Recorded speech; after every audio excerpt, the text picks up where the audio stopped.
मौलिक अधिकारों में और राज्य के नीति निदेशक सिद्धांतों में आखिरकार क्या अंतर है। देखें, सबसे पहले मौलिक अधिकार और राज्य के जो नीति निदेशक सिद्धांत हैं उनमें एक एक कर हम जिक्र करते हैं कि इन दोनों ही सिद्धांतों में आखिरकार दोनों ही चीज़ों में क्या अंतर है। सबसे पहले मौलिक अधिकार। मौलिक अधिकारों का कंसेप्ट हम लोगों ने अमेरिका से, यूएसए के संविधान से लिया है और हमारे भारतीय संविधान में मौलिक अधिकार अमेरिका से लिए गए हैं। जबकि मैंने आपको बताया कि राज्य के जो नीति निदेशक सिद्धांत हैं यह हमने आयरलैंड के संविधान से लिए हैं। मौलिक अधिकारों का जिक्र भारतीय संविधान के भाग 3 में अनुच्छेद 12 से लेकर 35 तक किया गया है, जबकि राज्य के नीति निदेशक सिद्धांतों का जिक्र भारतीय संविधान के भाग 4 में अनुच्छेद 36 से लेकर 51 तक किया गया है। मौलिक अधिकारों की एक खास बात है कि यह वाद योग्य हैं। वाद योग्य एक शब्द है। वाद योग्य शब्द का अर्थ क्या है? देखें, वाद योग्य शब्द का अर्थ होता है कि यदि आपको आपके मौलिक अधिकार प्राप्त ना हो रहे हों, राज्य या सरकार ऐसा कोई काम कर देती है जिससे आपके किसी मौलिक अधिकार का उल्लंघन हो रहा हो, तो ऐसी स्थिति में आप उन मौलिक अधिकारों को लागू कराने के लिए न्यायालय जा सकते हैं। और ये भारतीय संविधान के अंतर्गत प्रावधान अनुच्छेद 32 के अंतर्गत किया गया है। यदि किसी के मौलिक अधिकारों का हनन होता है तो हम डायरेक्ट सुप्रीम कोर्ट में जाकर 5 तरह की रिट हमें भारतीय संविधान के अनुच्छेद 32 के द्वारा प्रदान की गई हैं, जिनमें से हम किसी का प्रयोग करते हुए अपने मौलिक अधिकारों को लागू करा सकते हैं। लेकिन दूसरी कंडीशन ये भी है कि यदि आपके मौलिक अधिकारों का उल्लंघन हो रहा हो और आप डायरेक्ट सुप्रीम कोर्ट ना जाना चाहते हो तो आप हाई कोर्ट में भी अपने मौलिक अधिकारों को लागू कराने के लिए रिट जुरिस्डिक्शन का इस्तेमाल कर सकते हैं। लेकिन वो होगा अनुच्छेद 226 के तहत, जहां उच्च न्यायालय को, हाई कोर्ट को सुप्रीम कोर्ट से थोड़ी वाइड पावर्स दी गई हैं। यदि किसी व्यक्ति के, किसी नागरिक के मौलिक अधिकारों के साथ साथ कानूनी अधिकार का कोई उल्लंघन हो जाता है तो हाई कोर्ट अनुच्छेद 226 के तहत वो पिटीशन फाइल सुन सकता है।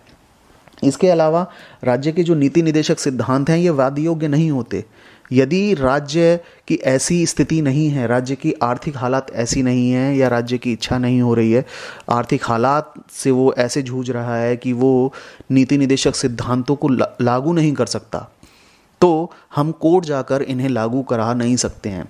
यानी ये वाद योग्य नहीं है। जिस प्रकार से हम मौलिक अधिकारों के उल्लंघन की स्थिति में सीधे कोर्ट जाकर मौलिक अधिकारों को लागू करा सकते हैं, ऐसे यदि सरकार, यदि राज्य नीति निदेशक सिद्धांतों के अनुरूप कार्य ना करे तो हम उन्हें लागू कराने के लिए कोर्ट में नहीं जा सकते हैं।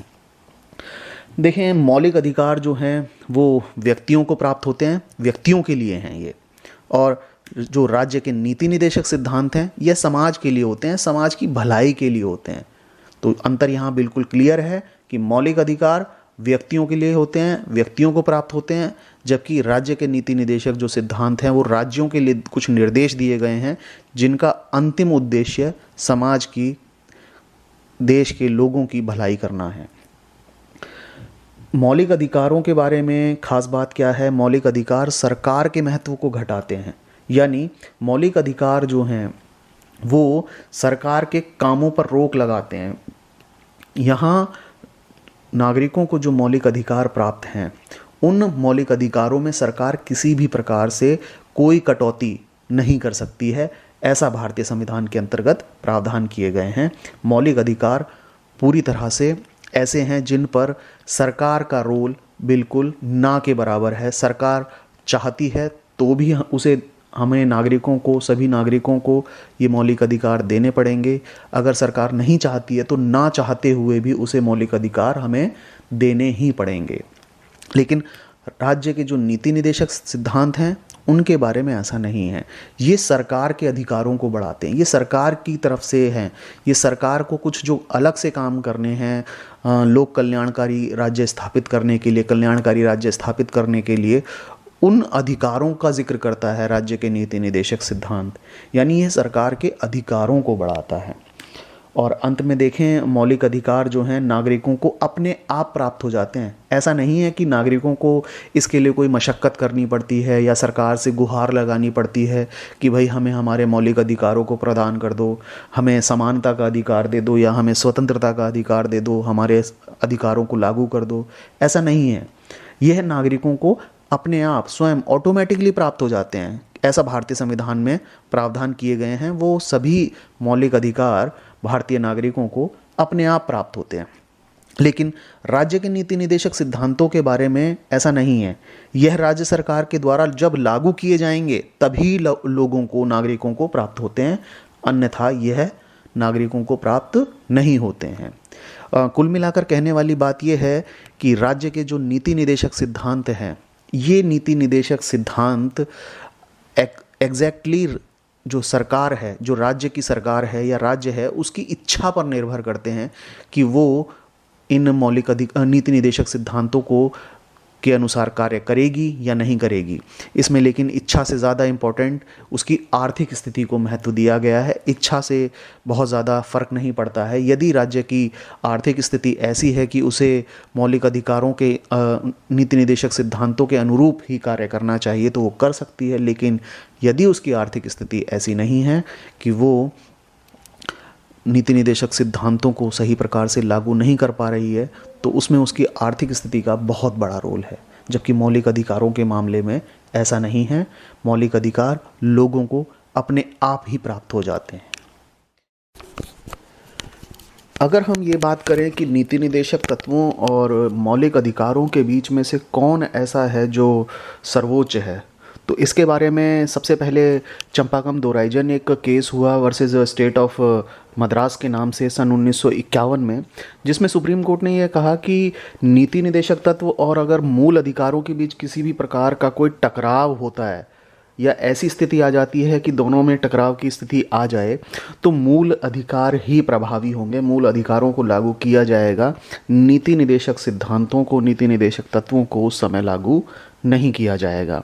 इसके बाद सन 1967 में Golaknath versus state of Punjab नाम से एक केस हुआ 1967 में। इसमें यह व्यवस्था की गई, इसमें यह माना गया कि यदि नीति निदेशक तत्वों को लागू करने के लिए फंडामेंटल राइट्स में संशोधन किया जाता है तो ऐसा नहीं होना चाहिए। यानी Golaknath versus state of Punjab का जो केस हुआ उसमें यह व्यवस्था की गई कि नीति निदेशक तत्वों को लागू करने के लिए फंडामेंटल राइट्स में, मौलिक अधिकारों में किसी भी प्रकार का कोई संशोधन नहीं किया जाता है। और 1967 के इस गोलकनाथ केस के बाद थोड़ा सा और आगे निकलने पर 42वां संविधान संशोधन सन 1976 में किया गया, जिसमें नीति निदेशक तत्वों को बहुत प्राथमिक माना गया और उसको सर्वोच्च माना गया, जबकि मूल अधिकारों को बहुत ज़्यादा प्रभावी नहीं माना गया था। सरकार ने उस समय ये माना कि जो नीति निदेशक सिद्धांत हैं वो बहुत ज़्यादा सर्वोच्च हैं, उन्हें बहुत ज़्यादा प्राथमिकता देनी चाहिए, इसलिए संविधान में संशोधन किया। लेकिन उच्चतम न्यायालय ने मिनर्वा मिल्स जो केस था वर्सेस यूनियन ऑफ इंडिया के नाम से, Minerva mills versus union of India, 1980 में ये केस सुप्रीम कोर्ट में पहुंचा और सुप्रीम कोर्ट ने 1980 में यह कहा कि नीति निदेशक तत्व जो हैं वो फंडामेंटल राइट्स के अधीनस्थ हैं। मतलब कहने का मतलब ये है कि फंडामेंटल राइट्स, मौलिक अधिकार जो हैं वो राज्य के नीति निदेशक तत्वों से ऊपर हैं और नीति निदेशक तत्व हमेशा फंडामेंटल राइट्स के, मौलिक अधिकारों के अधीनस्थ रहकर काम करते हैं। और 1980 के इस मिनर्वा मिल मामले में, Minerva mill versus union of India के केस में यह व्यवस्था कर दी गई कि भारतीय संविधान में मूल अधिकार और नीति निदेशक तत्व जो हैं इनके बीच में बैलेंस होना चाहिए, कहीं ना कहीं संतुलन होना चाहिए, टकराव की स्थिति नहीं आनी चाहिए। और अगर हम ये देखें कि वर्तमान समय में इन दोनों के बीच में क्या स्थिति है, तो हम ये पाते हैं कि जो मूल अधिकार हैं और नीति निदेशक तत्व हैं, इन दोनों में मौलिक अधिकार जो हैं वो ज़्यादा उच्चतर हैं। लेकिन इसका मतलब यह नहीं है कि नीति निदेशक तत्वों को लागू नहीं किया जा सकता। संसद नीति निदेशक सिद्धांतों को, नीति निदेशक तत्वों को लागू कर सकती है, लेकिन मौलिक अधिकारों में साथ साथ थोड़ा सा संशोधन भी कर सकती है, लेकिन वो संशोधन, मौलिक अधिकारों में जो संशोधन किया गया है वो सिर्फ वहाँ तक वैलिड होगा जहाँ तक संविधान का जो मूल ढांचा है उस ढांचे को अगर क्षति नहीं पहुंच रही है। तो वर्तमान समय में अगर हम ये माने कि मूल अधिकार और नीति निदेशक तत्वों में मौलिक अधिकार जो हैं वो ज़्यादा उच्चतर हैं, वो ज़्यादा सर्वोच्च हैं, और साथ ही साथ नीति निदेशक तत्वों को लागू करने के लिए मौलिक अधिकारों में संशोधन संभव है, लेकिन वो संशोधन संविधान का जो मूल ढांचा है उसे बिल्कुल क्षति ना पहुंचाए। ये हमारा आज का टॉपिक था। उम्मीद करता हूँ आपको ये टॉपिक समझ आ गया होगा। धन्यवाद।